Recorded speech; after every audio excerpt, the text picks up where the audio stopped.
Hey, tribe. I I was doing these recordings and coming up with topics that I feel are worth sharing with all of you for these Manifest Monday mindset calls. And I was distracted because this was going to be a hard one for me. I was distracted because as I'm going through like what's calling to me and journaling and doing my meditation, I couldn't stop crying. And what's coming up for me and what I guess we're going to talk about today, whether we like it or not.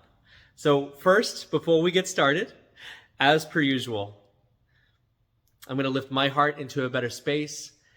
I want all of you, if you're watching this, type into the chat something that gave you love, gave you joy, gave you happiness over the past week or weekend.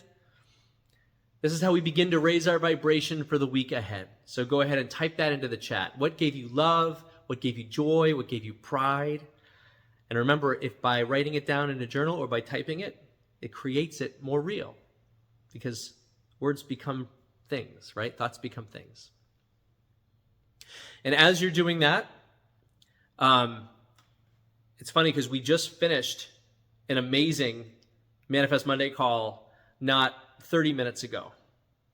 And we had a great conversation around, we had some new faces, so we just sort of rolled with it and chatted. This morning, though, most of you know I'm leaving for 3 weeks.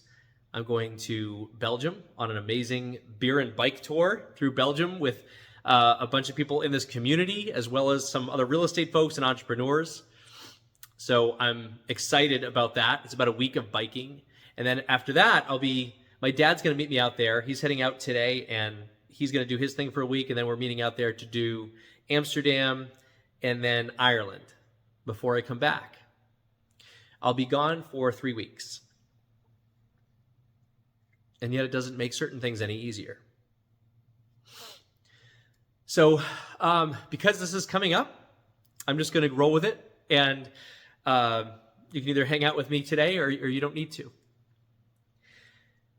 As I've gone through my own work, especially in these past 6 years, and there might be a lot of you that some of you are just finding the self-work. Some of you have been going through it your entire lives. Some of you were born more in the spiritual plane than in the earthly plane, and you've been having to try to connect more with the mind and how to build and that sort of thing. But for me, because that's what I can relate to, I found the spiritual journey 5 years ago. And I deeply, deeply, deeply jumped in about 3 years ago. And in doing that, by starting the work on yourself, by starting to open your heart, because it was just my mind leading the charge for over 40 years, right? When I finally started to open up my heart and things got softer for me, at first it was like, this is great, it's a whole new world. And then pretty soon it's like, fuck. All of these things that my mind was trying to protect me with and trying to repress, and emotions. Mariana, if you're watching this is also for you. Emotions kept coming up. So at first it was wildly uncomfortable. Still is pretty uncomfortable for me. But specifically, I've been working on myself now with just letting emotions come up and feeling these emotions and knowing that it's something having to move through the body, or it's some emotion coming up to say goodbye, right? So I let it come up and I just let it through. And especially in my plant medicine journeys, there's been so much that just comes up and so much movement. And sometimes I think at the end of it, it's like, okay, I'm healed. I finally did it, right? And then you realize there's another layer. And today there was certainly another layer. And this layer I continue to try and really, really work on for me. But I want to share this with you because I know, because we're connected, if something I'm feeling, something someone else is definitely feeling too, right? Because we're all connected.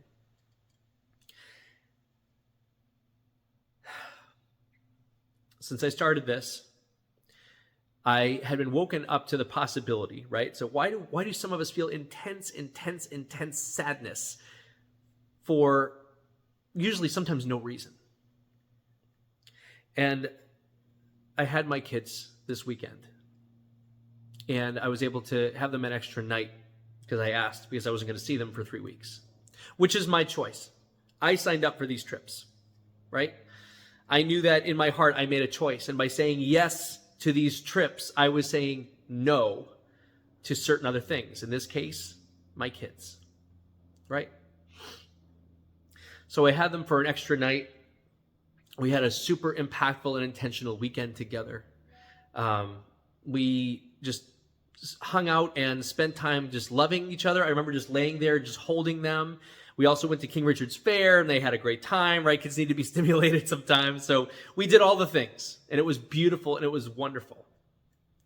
And this morning, we played a card game downstairs before school, which is what we've been doing, and I decided to take each one aside. So I took my youngest one first, and I brought him aside, and I sat him on the couch, and I just told him, I love you. I'm so proud of you. Thank you for being my son. And gave him a big hug, and then my older one, right? He sits next to me. I love you. I'm proud of you. Thank you for being my son. And I said some certain things, right? Like, I love how creative you are. I love how kind you guys are. I love how this is all happening and how you're unfolding in this lifetime. And I said to both of them, thank you for choosing me, because our kids do. They choose us. You chose your parents, whether you like to say that or not. I chose mine, and our kids chose us.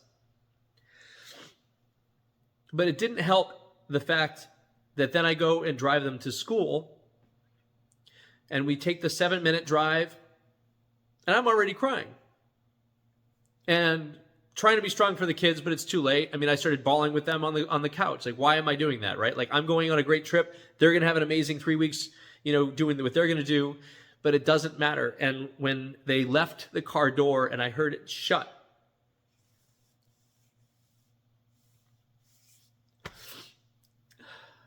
some people will not relate with this at all.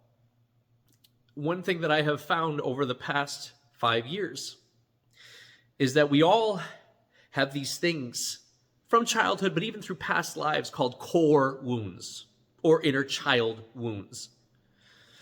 And that was the topic I was apparently going to be bringing up today for this session. So no matter what I did for myself, saying, no, you don't need to choose this right now. Like, it's sadness. You can let it come up, but you can, you're supposed to be happy. You're going on this trip. It's going to be amazing. You're going to see, your kids are going to have an amazing time. None of that matters when you feel like a piece of your heart has been just strummed, right? Or strung like a guitar, and it just radiates through my entire body of loneliness, of loss. And I know it might sound crazy to certain people, but because I've been doing this work now, I've had that same feeling of petrified, frozen loss and loneliness every single time when little things happen. So, for instance, I remember as a teenager, and we all have our stories, right? We all have our stories, and we're all deeply connected. So I know there's so many other stories out there. One of my stories was I moved out of my house to protect myself at a young age when I was 15. And I remember thinking to myself, right? So I kind of made my own way, and I moved in with friends, and I got my first job. And I remember when I bought my first car, it was $1,000. It was a blue 89 Ford Taurus, right? And I was late. I was 18 when I got my license. And I remember buying my first car, and I got it, and I'm like, I will never be homeless because I have this car, right? And before that, I got my first job. And I remember thinking to myself, I belong somewhere. I can come here if all the shit hits the fan. It was always, if all the shit hits the fan, right? If all the shit hits the fan, I can be this, I can have this, I can have this. This will be my fallback. I remember going on a trip And the place that I was staying in that moment, I remember looking at the carpeted stair. And I was probably in my late teens again. And I was going on like a 1-week trip somewhere to, I don't know if it was family or something else. But I remember like touching the stair saying, I won't see this stair for 8 days. And I started crying. It sounds absolutely ridiculous, but this is all getting somewhere, I promise. As this work started to open up for me, and it really, really started to open up my heart and start to feel and feel and feel and feel. And one thing this happens is, right, what we do is we go back into our childhood. We go back to find out when is the first time we felt this in our bodies and what happened in that moment. And now that we're adults, I know this now, right, as a hypnotist and as a facilitator and as a coach, we can go back as the adult version of ourselves into our memory, which might even be actually going back in time. We don't talk about that today.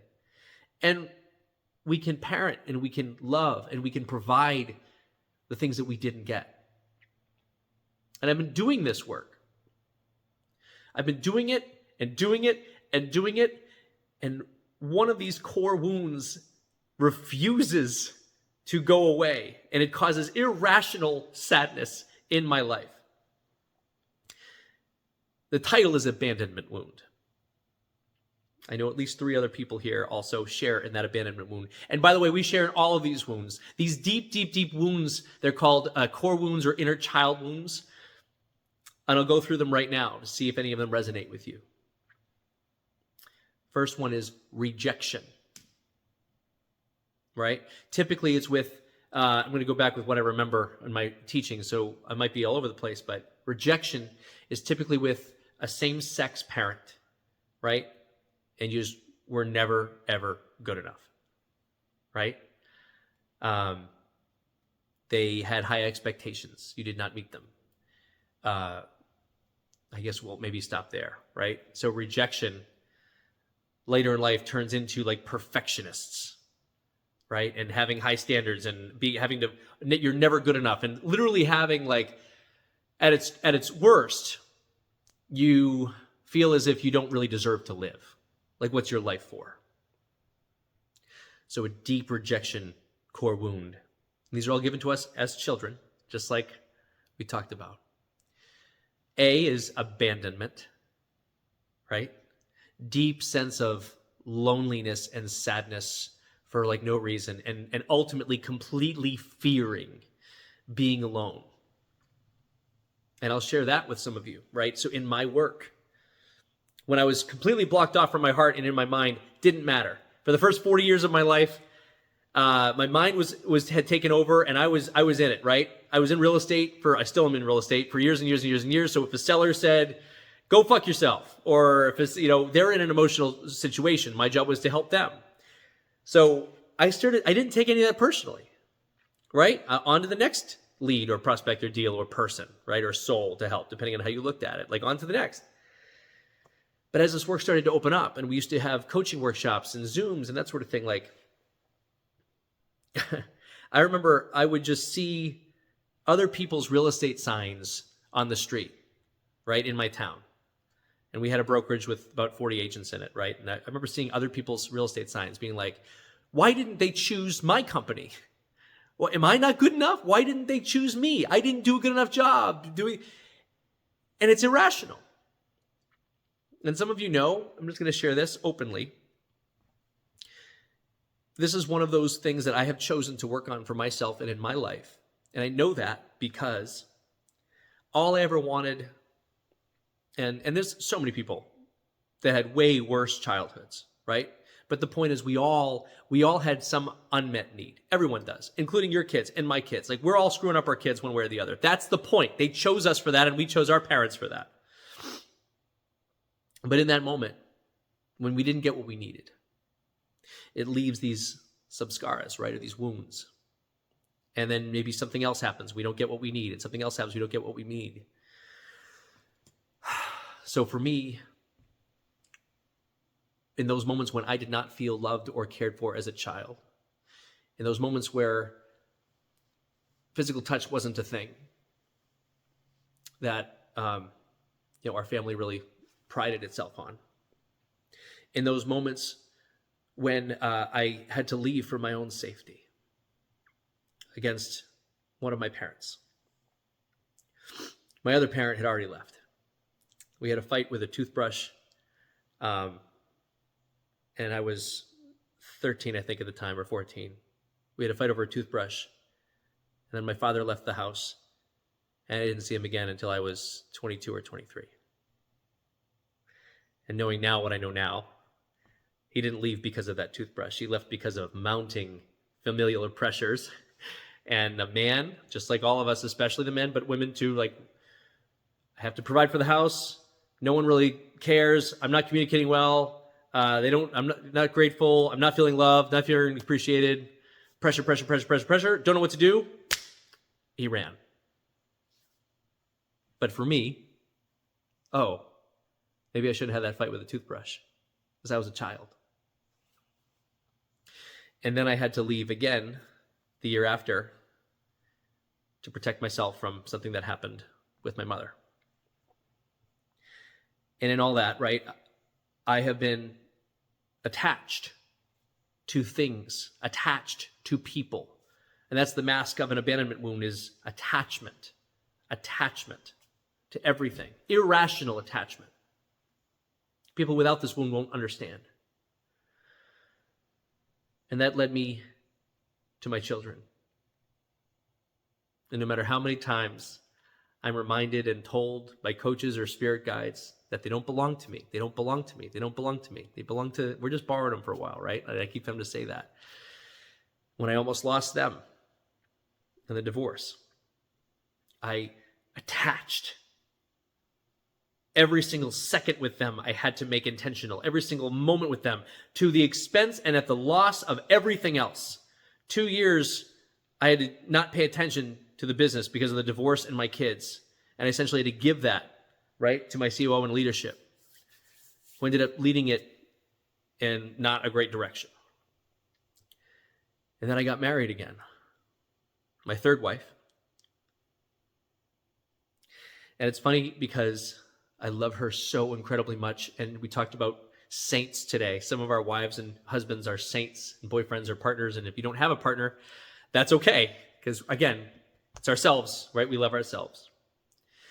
This saint unbelievably overcame all odds. And despite my issues, despite me being completely addicted to my mind and not my heart for years, she waited until I opened up. Then she let me go through all of my stuff about being attached to everything. And then all I wanted was a family unit. That's all I wanted. And I had that with my kids and their mom. And I could not let that go, despite the fact that it was really volatile and a really tough. Nothing about that was right. And even after my 3-year-old or 2-year-old at the time said to me, "It's okay, Dad. When you and Mom are fighting downstairs, I just close my eyes, pretend I'm asleep." And when there was sounds of, me being pushed into things, and I still didn't leave because I needed that family unit. And as the universe and as my soul contracts would have it, once I finally got married the third time to the love of my life, the woman who's gone through literally everything to try and be with me, to try and make me feel loved, to try and make me overcome the rejection wound and the abandonment wound, right? And that we'll get to the other wounds here in a minute. She allowed me to go through all that with her. And even after marriage, it's not a household. When I am here in North Andover in this beautiful home, I have my children. We have joint custody, and I have my children 50% of the time. So when I'm here, I have my kids, but I don't have Meg, and I don't have Meg's stepsons. And when I got married to her, that was like this big thing, like, oh, I'm so happy I can finally have this big family that I've always wanted and have love that I can share with everybody and like help these other two boys, like, they seemingly were connecting to me just as much as their real dad. And I was like, maybe we can do this. But then we couldn't move in together because She had her life with her boys, and I had my life with my boys. So we have two different households. And when I have my boys, I don't have her. And when I have her, I don't have my boys. I'm bringing all this up. Well, I guess at this point, it's just a venting session. And maybe you're learning more about me, and maybe you can relate with some of these things, and maybe you can't. Maybe I'm all over the place. But this is coming up so strongly that I wanted to share it with you today. So here's another example of this irrational fear that on every Sunday night, when their mom comes to pick them up, and I know they're in wonderful hands, they leave. And I don't have Meg. I don't have friends here. I'm alone in this beautiful, big house, which I love so dearly. And it's one of my dream houses. And I manifested this 25 years ago. But I'm alone. This is how I feel. And the next hour I spend picking up socks and toys and picking up blankets and just bringing them back up to the rooms that won't be filled again for 5 or 6 days, or 3 or 4 days rather. And I'm cleaning up the kitchen and cleaning up Cheerios and cleaning up all the things. And all I can think of, I'm not thinking of how excited I'll be when I see my wife again the next day. All I'm thinking of is my kids are gone. My kids are gone. My kids are gone. And alone. And that's attachment. And it's not good. And now being aware of it, which is the first step, right? Now being aware of that sadness. And the sadness still comes up, but I'm aware of it. So I say, okay, what can I do now? What can I choose to do for me? What can I choose to do right for someone else right now? I do the thing that we talk about in our Monday calls. Like, this isn't serving you. What do you need to do? What do you need to think about? What's something new you can do to throw your brain off to feel this? But it doesn't fucking matter, it seems. Because even after I peel the layers, even after I go back into my childhood and try to relive these experiences and try to parent myself and be there for me and not feel abandoned, this is still coming up. And I feel the exact same way when I see my wife and we have beautiful 2 nights together, and then she leaves to go to her family.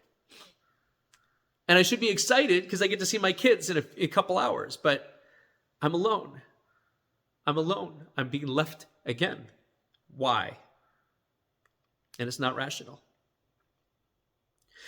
And all this came up today because I chose to go on this amazing trip of a lifetime. I'm so excited to go. I'm excited to connect with people and to have wonderful moments outside in the scenery and see new sights and have new experiences. And my kids are gone. I won't see them for 3 weeks. And I won't have Meg for 3 weeks. And I made this choice. This is even worse because I'm doing the abandoning, right?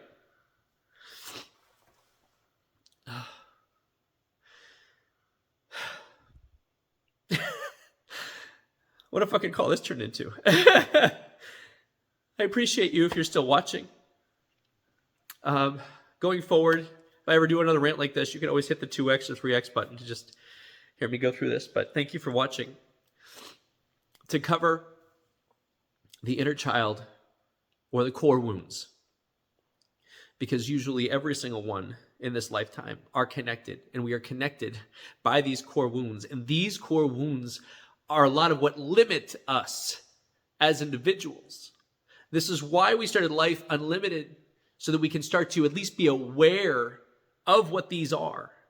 And once we're aware of them, we can start moving into healing, moving into shifting our vibration into living an entirely different life where we are not operating by that. But in order to do that, we have to feel. And there's no way around it. You just have to go through it and feel and relive and feel. Sometimes we don't have to relive all of our traumas, by the way. It's another whole thing. Your body and your heart know what to do, and sometimes when your mind doesn't. But anyway, so rejection is a core wound where we become a perfectionist and don't value our life, typically. Abandonment is another, where we become attached, right? Attachment. I usually do these in order. I'm trying to think of what they are. B is betrayal. The betrayal wound and what that does. Lack of trust. You become a controller, controlling everything because of a betrayal, right? You can't trust anyone else. You can barely trust yourself. Sometimes you can't even trust yourself. H is humiliation. The wound of being humiliated, typically as a child or as a teenager. And this is where a lot of times the body or bodily senses or bodily actions had occurred, right? Even if our brain blocked them out. A lot of you know what that is. Oh, man. There's a fifth one. There's technically 6.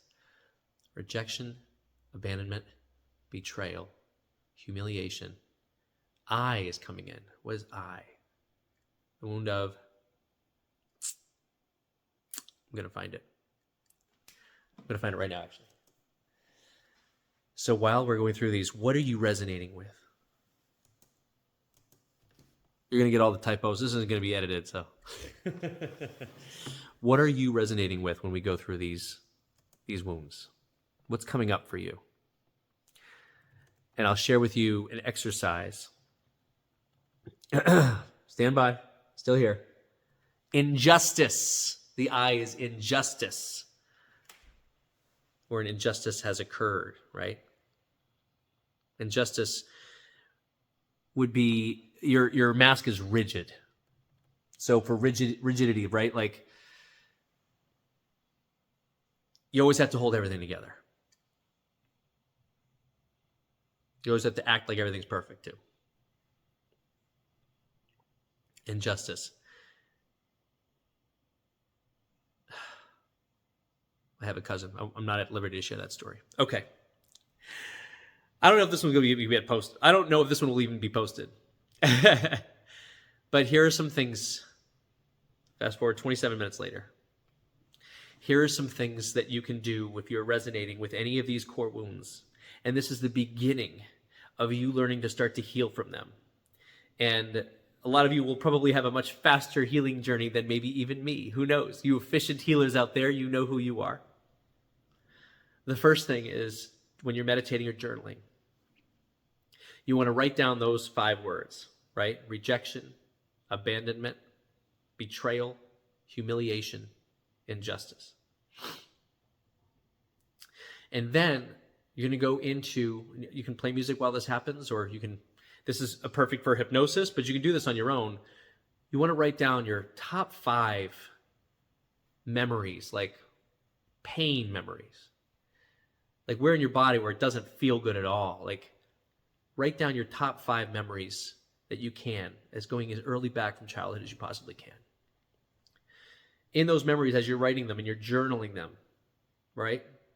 Tell the whole story. Make it a page or 2 or 3 pages per.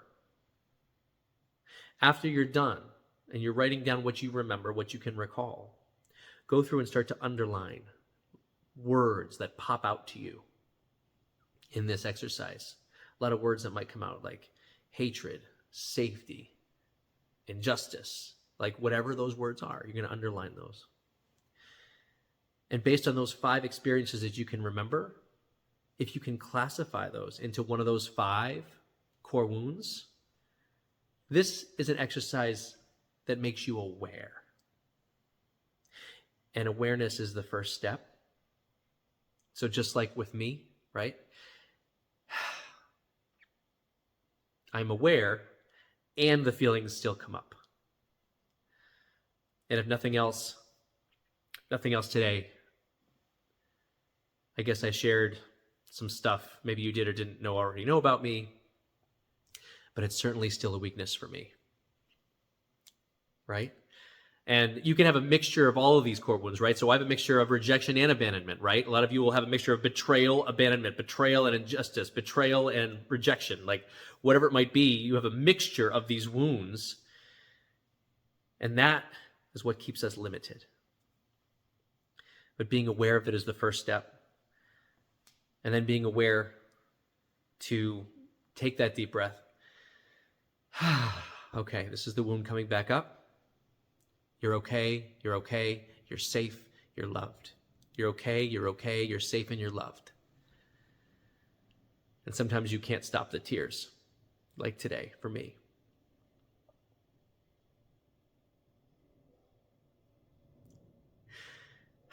Thank you all for tuning in today. I'm sorry I'm such a downer on this beautiful Monday to start your week. But that doesn't mean we have to continue it as a downer, right? I wanted to at least share with you what's happening for me, because I know at least one or two of you connected. And that's what I would ask of you. If I did connect with you, can you please type in the chat or reach out, right? Reach into the group chat where we're all vulnerable. Reach out. Just let me know you connected with the story. And they're not all going to be like this, I promise. So that said, before we go into our meditation to start the week off, right? Because we're going to choose to live in that place today. I want to remind you all of the offering. And if we have the link ready, maybe Andrea can post that in the chat. And if we don't, you won't have it yet. But November 9th and 10th, Friday and Saturday, there's going to be like a Zoom going on for both days. I think we're going to do like 6 hours each day. Not sure on the timing yet. If you get the link, you'll have all the timing there. Soul Purpose Workshop, finding your passion, finding out who you are. I'm really kind of excited about it. You'll see a lot of the stuff. One of the exercises that we just did with core wounds, we're going to mirror that. We're going to have about 8 different exercises and workshops and then we're going to end it. We're going to end it all, wrapping it and tying it all together, and you're going to have your own mission statement, and you are going to know your inspired actions of what you can do every day to lead you towards that which brings you the most excitement or passion in your life, and what you were meant to do here on this earth. So I'm excited about that. Sign up and save your spot already if you haven't. Don't know yet if there's a lot of local people, and it's a smaller group. We can probably do it here at the house. Otherwise, I'm going to plan on a Zoom. So right now, we're going to stick the paddle in the sand, and change our vibration. We're going to raise it. For those who want to join me, take a deep breath in.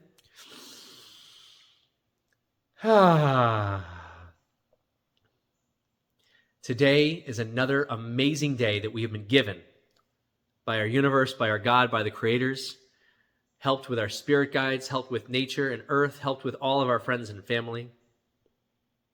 Today is a beautiful day that we get to choose moment by moment everything that we want to create and anything that we want to do or achieve or have.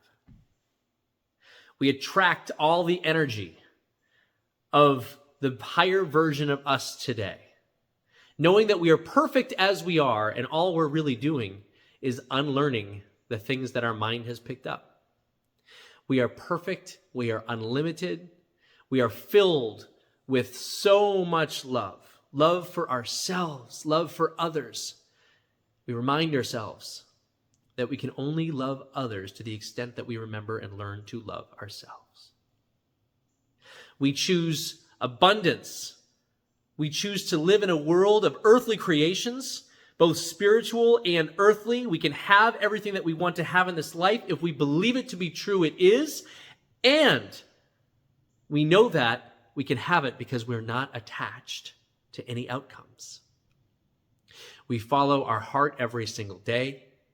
I choose to have my mind I choose to have my mind serve my heart, which is now setting the course. I choose joy. I choose happiness. I choose peace. I choose relaxation. I choose wonderful and full manifestation of all the things I want to have in this life and the person that I want to be. And I will live every single moment in gratitude for everything that I have and all the work that's been done so far. We'll seal this with a deep breath in. I love you, my tribe. I love you. Thank you for allowing me to be vulnerable. Thank you for following my message. And you have your message. When you're ready to share it, I'd love to hear it.